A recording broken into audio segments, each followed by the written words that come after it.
اني النهاردة هجرب اعمل قهوة، ودي عشان انا واحدة فقيرة طبعا، فجبت اللي هي القهوة الفرنسية ديت عشان انا معرفش، يعني انا واحدة فقيرة يعني معرفش بقى بتتعمل ازاي قسما بالله.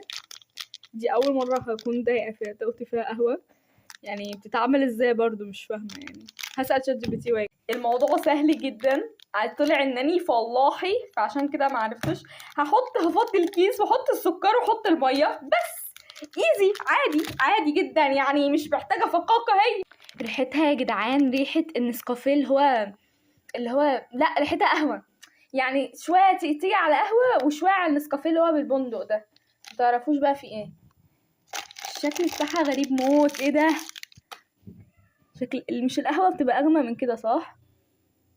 ريحتها قهوه قوي.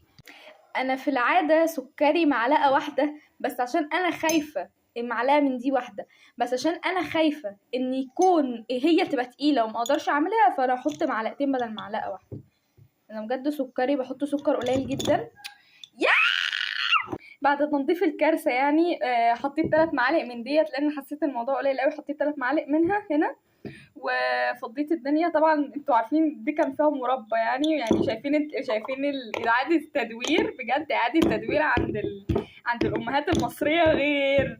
هجيب بقى الميه المغليه وندوق، عشان طبعا انا هذاكر الحمد لله. ادعولي كده، ادعولي بقيت بذاكر. مش مستبشره بالخير، مش عارفه ليه اللون بتاعها فتح قوي، والله ما عارف. طبعا عشان برضو احنا ما عندناش كتر وهذه الاشياء، احنا من العصور البيضاويه، ولا العصور اسمها ايه، العصور الفرعونيه. طبعا دي اكبر دليل ان انا واحده فلاحه.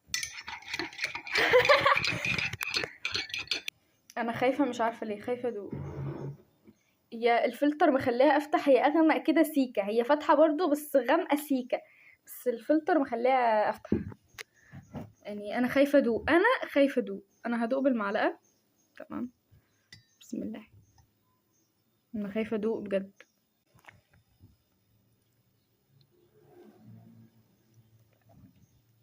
جماعه طب وربنا طعمها حلو بجد، طعمها حلو قوي